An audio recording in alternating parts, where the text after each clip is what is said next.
Мақсатыңызға жылдам жетуге көмектеседі. 3 тәсіл. Сәлем тыңдармандарым. Сіздермен бірге ғажап әлем арнасы. Каналыма тіркеліп қоңырау белгісін басуды ұмытпаңыздар. Жаңа жыл өзгерістер мен жаңа бастамалар үшін керемет мүмкіндік. Адамдар көбіне осы уақытта өзін-өзі дамытуға ниеттенеді, жаңа мақсаттар қояды. Бірақ мақсаты бар адамның бәрі көздегеніне жете бермейді. Неге? Психологтар адамның мақсатқа жетпеуінің бірнеше себептерін айтады. Қандай қадамдар жасау керектігін білмейді. Жоспар мен стратегияның болмауы, уақытты дұрыс жоспарламау, тұрақты әрекеттер мен тәртіптің жоқтығы, кейбір арнайы дағдылар мен білімнің жетіспеуі. Мақсатқа жету үшін адам өз жоспарлары мен әрекеттерін мұқият қарап, оларды нақты бағытта реттеп, психологиялық және сыртқы қиындықтарды жеңу жолдарын іздеуі керек. Бұл орайда міндетті түрде әдіс-тәсіл көмегі қажет. Біз мақсат қою мен оған жетуге арналған тиімді 3 әдісті ұсынамыз.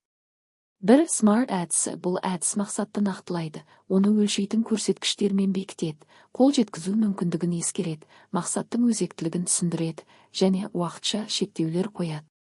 Мысал, SMART әдісі арқылы баспана алу мақсатын анықтайық.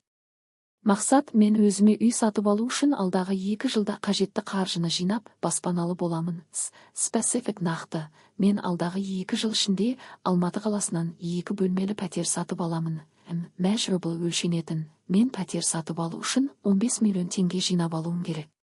Әр ай сайын 625,000 теңге жинап отырамын. Achievable қол жетімді: менің ай сайынғы кірісім 200,000 теңгені құрайды. Сондықтан ай сайын 625,000 теңге жинау менің бюджетіме сәйкес келеді. Relevant өзекті: пәтер сатып алу менің қазіргі өмірім үшін маңызды мақсат. Себебі мен тұрақты тұрғын үйде тұрып, қаржылық тәуелсіздікті қамтамасыз еткім келеді. Time-bound уақытқа шектеулі: мен алдағы 2 жыл ішінде 15 миллион теңгені жинап, пәтер сатып аламын. Осы мақсатқа 2026 жылдың желтоқсан айында жетемін. 2. Grow әдісі. Бұл әдіс 4 кезеңнен тұрады. Әр кезеңде нақты іс-әрекет жоспарлар мен бақылау критерийлері бар. Мотивациялық әдіс. 1. Goal мақсат. 2. Reality ағымдағы жағдай. 3. Options мүмкіндіктер. 4. Will іс-әрекет жоспары. Мысал, Row әдісін 15 салмақ тастау мақсатына қалай қолдануға болатынын нақты мысалмен түсіндірейік. Goal мақсат: мен алдағы 6 айда 15 салмақ тастауды мақсат етемін. Reality ағымдағы жағдай: қазіргі уақытта менің салмағым 85, бойым 170. Менің ағымдағы өмір салтымда көп қозғалыс жоқ. Ас мәзірінде тым көп майлы, қантты тағамдар мен тәттілер бар. Спортпен аз айналысамын, бірақ аптасына 1 рет фитнеске барамын.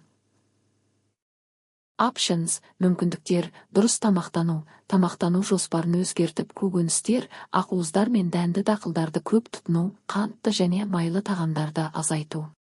Жаттығу жоспары: аптасына 3-4 рет жаттығу жасап, кардио жаттығуларға, жүгіру, көл бөлу. Өмір салтын өзгерту: күн сайын кем дегенде 10,000 қадам жасау, немесе серуендеуді әдетке айналдыру. Кішігірім мақсаттар: әр ай сайын 2-3 салмақ тастауды мақсат етіп, бұл жетістіктерге жеткен сайын мотивацияны арттыру. Will іс-әрекет жоспары: келесі аптаның ішінде тамақтану жоспарын жасаймын және апталық мәзірімді алдын ала дайындаймын.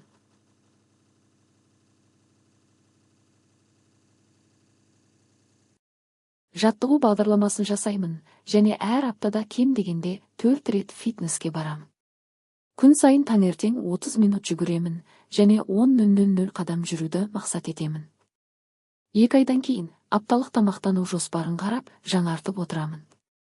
Жаттығуларды көбейтіп, қиындық деңгейін арттырамын. 6 айдан кейін 15 салмақ тастауды жоспарлап, осы жетістікті атап өтемін. OKR әдісі. Objectives and Key Results әдісі мақсаттарды, objectives қою және сол мақсаттарға жетудің нақты нәтижелерін, Key Results анықтау әдісі. Бұл әдіс ұйымдар мен жеке адамдардың тиімділігін арттыруға көмектеседі. Мысал, әр адам өзінің кәсіби дамуына қатысты OKR әдісін қолдана алады. Мақсат: objective: мен өзімнің кәсіби дағдыларымды жақсартып, жаңа жұмыс орнында жетекші рөлге дайын боламын. Негізгі нәтижелер: Key Results: 6 ай ішінде 3 жаңа кәсіби сертификат алу. Жылдың соңына дейін команданы басқару бойынша 2 жобаны сәтті аяқтау. Ай сайын кем дегенде бір кәсіби семинарға қатысу. 3 ай ішінде жұмысындағы тиімділікті арттыру үшін 3 жаңа құрал немесе әдіс игеру. Бұл АК мысалында адам өз мақсатына жету үшін нақты нәтижелерге key results қол жеткізуі керек, және бұл көрсеткіштер мақсатқа жету үшін нақты қадамдарды анықтайды. Әр нәтижені өлшеуге және бақылауға болады. Бұл әдіс адамға өзінің даму барысын нақты көруге мүмкіндік береді. Бұл әдістердің әрқайсысы жеке мақсаттарды нақтылау мен жүйелендіруге көмектеседі. Ендеше, өзіңізге тиімді әдісті таңдап, оны мақсаттарыңызға жетуде қолданып көріңіз. Міндетті түрде нәтиже болады.